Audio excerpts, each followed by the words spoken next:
This is going to be a video on how to swap out an outlet and faceplate with a new outlet and faceplate. In this example here, I have an old, I guess it's kind of like a beige faceplate and outlet, and I painted the wall white, so I'm going to replace it with a white faceplate and outlet. So you don't really need that many things. The most important thing is you need to turn off your circuit breaker. A lot of people won't do that. When I'm doing something like this, I don't mess around. I turn off the circuit breaker. So if you kill yourself, I'm not responsible. If you don't know what you're doing, you might want to hire somebody that's qualified or have somebody that can help you with this. But it's really not that big of a deal to do. It's not that hard to do. So what you're going to need is your new outlet. If you're just swapping out an outlet and you don't want to worry about the color, then the video will still be able to help you. So the outlet, the faceplate. Before I turn off my power, I'm going to plug this in. You don't need to do this, but this will let you know if you have a proper ground and if the power wires are connected properly on each side of the outlet. I'm going to use a meter. You don't need this either, but I'm going to use a meter to let me know that there is no power leaking on the circuit after I turn off the breaker. I'm going to have you can use needle nose pliers or a wire stripper thing so that you can bend the wire if you need to make a new loop. The loops would be if the wire is going around the screw. You should be able to just take it out of there, out of the wall, and use what you've already got, but you might need to make another loop. And you can also use the holes in the back of the socket instead of using the screws. So if it's already been set up to use the holes in the back, then you can do that. There's somewhere around here, there's an opening over here. You can press on that, put a little flat screwdriver in there, and then press, and it will release the wire that is inside the hole. So, and there is some talk about it doesn't really matter if you use the screw or the hole in the back, and some people say that it does, and you're better off using the screw for a better connection. I don't know. I don't really know. So it's up to you which way you're going to do that. But if my videos help you, please do a thumbs up, a subscribe, or a like. If you want to donate to my channel, ask for my PayPal info, and if there's something that you want me to review, if I can get a hold of it, I will do that. So the first thing I'm going to do, I'm going to unplug. I already, that's my ups. Okay, I pulled the ups. So what I'm going to do is I'm going to plug this in first, and we're going to look at the circuit. We're going to look at the lights, and you can see, correct. So this socket is wired correctly. Now what I'm going to do is I'm going to go shut off the breaker, make sure that this cuts off. I've got my rescue dog sitting over here. I call her Inspector because she inspects everything I do on all my videos to make sure that I am doing a good job. What is she, the inspector or the foreman of the job site? And lastly, you don't need to do this, but I've got some paper towels down on the floor because almost always when you open up these outlets and you pull the wires out, little pieces of plaster or drywall, wallboard, dust, dirt, bugs go falling on the carpet. So it's up to you if you want to do that. On the meter, it shows 130 volts, which is kind of weird because we should be having 120 volts. I've never seen it at 130 volts. Very odd. So now I'm going to go shut off the breaker. Breaker is off. We are down to next to no voltage, just a little bit of leakage maybe, and the light is off. So power is off on this outlet. Now I'm going to go take the screw out, pull the outlet out, and we'll go from there. When you remove the outlet, make sure that you don't pull this away from the wall really quickly because you could end up breaking the paint seal and chipping everything, and then you'd have to put on an oversized plate or do some repair work. And it's really very common for a lot of this stuff just to crumble out as you take it out.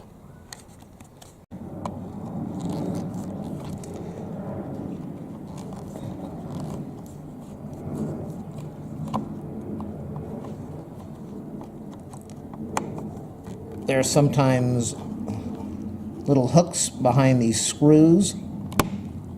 So if you keep turning and turning, you might want to do what I'm doing over here. Get your finger behind here a little bit to pull, because it might seem like you have to keep on. I can see there's a clip behind it now. And if you just keep turning and you're not pulling, that clip might drop down into the hole. Not a big deal. Or it just might spin forever. So, in my case, I've got paint in the screw head. So I'm going to let the dog outside and I'm going to take this out. Screws are out. And if you're lucky, you've got a lot of room in there to take this thing out. I think this socket has, you can see there's next to no space, next to no opening in the drywall, which is okay. The advantage of you shut off the circuit breaker, you don't have to be really careful. You should always be careful, but you don't have to be excessively careful. All right. Sorry, the dog is sitting next to me. And okay, what do we have here? We got a ground wire down here, a bare wire. So let's see what they did here. What they did is they connected the wires in the back. You've got 2 white on one side and 2 black on the other. Sometimes you just have a black and a white. This is going from one socket to another, so the wire goes into one end and then it connects out to the other and it branches to another circuit, to another outlet. So down on the bottom over here, we've got the ground wire. You might have a green wire, or you might have a bare wire if you've got Romex. So you don't want to mix these things up. Probably not a big deal if you do, but you don't want to mix them up. So you can see over here I've got my, let's zoom out. Can I zoom out? Yeah. So I've got my ground wire over there, so I'm going to mount this exactly the same way. What I can do is I can put a screwdriver into that little hole at the back, pull the wire out, insert it into the new one, or I could put it on the screws. I was going to put it on the screws, again, because it's kind of nicer, but it really doesn't matter. So in this case, I'm not going to do that. I'm just going to insert the screwdriver and see if I can get that done on the video so you can see how that is finished, how that's done. You're going to need use a small, narrow screwdriver. Don't use a probe. You want to use a screwdriver. And as I said, the power's off. I could put my fingers on here. Always use safety and learn to be cautious and try not to touch anything that you don't need to. It's just good safety practice. So this thing should go in here. You should be able to pry it in there. See, and here's a perfect example of what I'm talking about. If you didn't have the power off and you had your fingers over here and you slipped and your finger touched one side and it touched the other side, this would probably be the last socket that you ever changed in your life. It would be the last socket that you ever changed in your life. So I'm trying to get this in here. I don't know why it's not releasing. I'm holding this, which makes it harder. It'd be easier if I had 3 hands, which I don't. And it would probably be easier if I had a better screwdriver, too. There it goes. I think you saw that on the video. So I've got a small screwdriver. It's in the way. And the pressure, okay, you can see it's still holding. So I'll press it a little further. You know, I don't need the experts on here telling me how to do this. I know how to do this. I do the video so that people can see the problems that you're going to run into and they can learn from them in case they run into the same problems. So if you're a pro, you already know how to do this and you don't need to be watching this video. And if you want to learn how to do this so that you can do it at home, then this is the video to watch. So the wire is good. The wire is clean. Not a lot of dirt on there. I could clean off some of the corrosion over there, which I think I'm going to do. For that, all you need is a little bit of sandpaper. Just put it on there. Just pull a little bit to give yourself a nice clean wire. You don't want to remove too much, but it looks a lot better than it did before, better contact. So now I'm just going to take it and put it into the hole of the new one, and you just press. And over there you can see that no bare wire, or just a fraction of the bare wire, is hanging out, and that is beautiful. So over here now, again, like I was talking about caution, you have to be careful. The power is off, so it's not a big deal, but when I start messing with the other wires, I'm going to be very careful about holding this. So I'll do the same thing over on this side. I'm going to go over here and remove the white wire, press down, comes out. Look how dirty those are.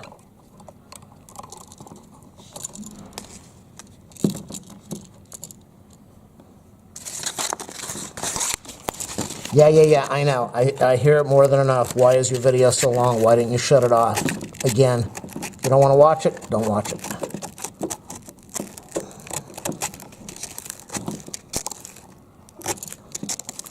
So I've got the wire cleaned up. Most of the corrosion's gone now. Looks a lot better. I'm going to put that on the bottom. I'm going to be careful about touching the sides now, even though I don't need to worry about that. Push the wire in. Bottoms out, looks beautiful. So you complete your circuit when you have the black and when you have the white. So if you touch the black and the white and the power was on, you would zap yourself and you would be gone, most likely. So what I'm going to do, while I only have one side of the circuit on here, is I'm going to go in here now and remove my ground wire.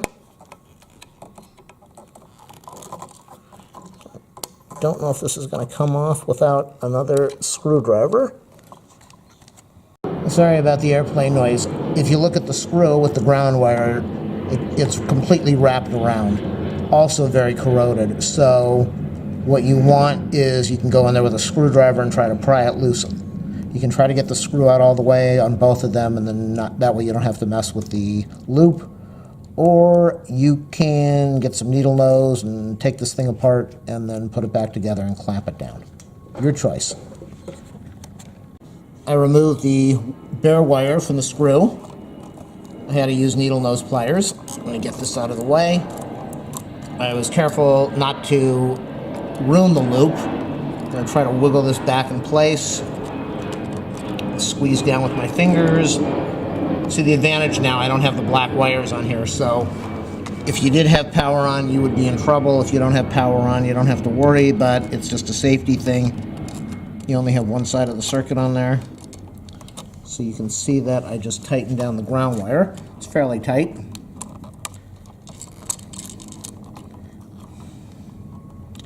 And I cleaned it with sandpaper, or use steel wool or whatever you want to use. You can do that with a Phillips or a flat blade. Get a longer handled screwdriver now. Phillips, it should make this easier. You always want to make sure that the head is the right size for the screw so that you don't strip it and you get a good tight fitting. Now, I see this all the time. A lot of people will install these. They won't put the screws back in. They won't turn them. This, on the original, you can see the screws were turned in. I think I did that when I moved in here. But I like to put the screws back in. With some openings, you really need to because you barely have any room to get these things back in. And I think these are plastic boxes. I'm not sure. In that case, it wouldn't matter.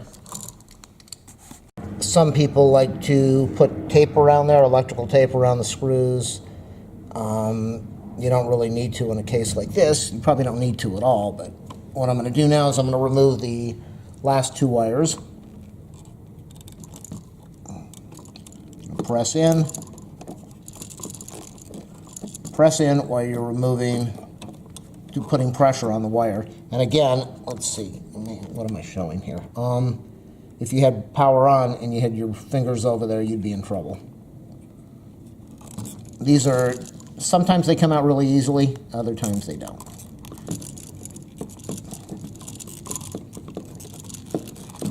In this case, it's not coming out easy. So let me try the back one. Get this thing finished and finish the video off.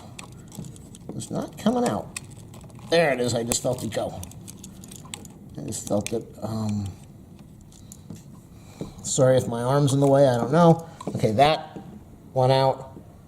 And that's going to go over to the bottom one. Put it in. Again, I want to clean the wire because these are really dirty. This place is probably 35 years old. I don't know.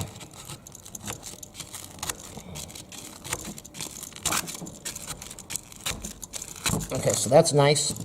I'll put it in the bottom opening now. Doesn't really want to go in easily. There it goes. And these were very well done, how they stripped the wires. All of these are going in perfectly, fitting all the way in and bottoming out with the insulation right where it should be. So I've got the last one. No wires on here except this one, so I'm still not going to put my fingers on the screws. Just good training not to. I'm going to press in. This outlet is really old, and it is just like the wires. It's kind of dirty inside there, and so, oh, there it goes. Whoa, look at that.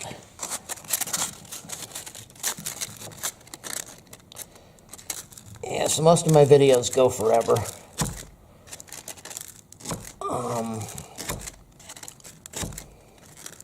Because I don't shut off the camera too often and make it look like a really simple job, which it really is. So I'm going to put in the last wire.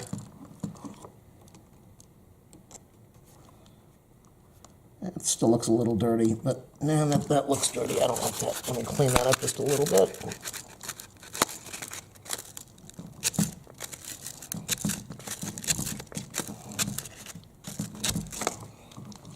Put that in the hole. Yeah, I know, no comments on that. Put that in the hole thing. Push. Put it in the hole and push. Insert and push. All right, so let me see if I can loosen this a little bit, line that up. 4 wires are in there, ground wire is in there. Push the wires back in exactly like they came out. You know, one thing, when you go to the store and you buy these outlets, make sure that they've got the screws on them, and make sure that the screw is in the package. People go into these stores and they pull the screws off of those things because they're missing a screw, and you get home and you go, oh boy, got to go back to the store. So that's happened to me a bunch of times. Buy the faceplate, go home, I'm like, oh no, it's missing the screw. All right, so line up your 2 screws.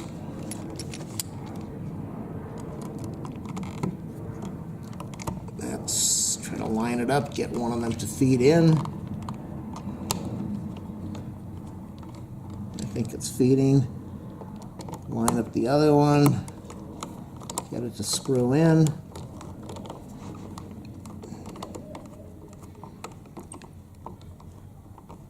And these things are so that it goes against the wall. Sometimes you have to turn it in and bend this, push it in really far. So the bracket has to bend a little bit. And other times not. Okay, so that looks pretty good.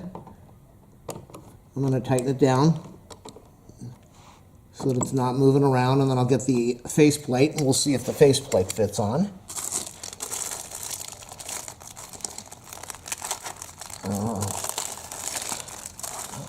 I bought the stuff over a year ago. I've been holding off on doing this for a long time, and I've got a whole bunch of these that need to be put on. Not fun. Not fun at all. All right, so let me get the screwdriver, flat blade screwdriver. That's too big. That is perfect. Put it on.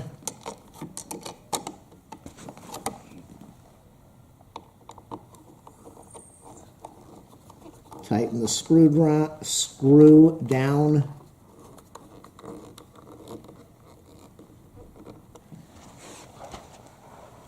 so let's look at what we just did now. We took this old, look at how old and ugly that is. Look at the back of it. Old paint. There's probably not a year on here. And if you ever need to, if you have to restrip the wires, that's the advantage of something like this. You can go in there and restrip them, and you've got your wire gauge. It tells you how far that you have to strip the wire before you insert it into the hole. So we replaced this ugly, ugly outlet, and I guess it's an okay faceplate. Replaced it with this nice new faceplate and outlet. Number 4, that lets me know what circuit breaker it's on. And thanks for watching my video. Again, thumbs up, subscribe, or like. If you have something you want me to review, if I can get a hold of it, I will do that. And make sure you watch all my other awesome videos and subscribe. See ya.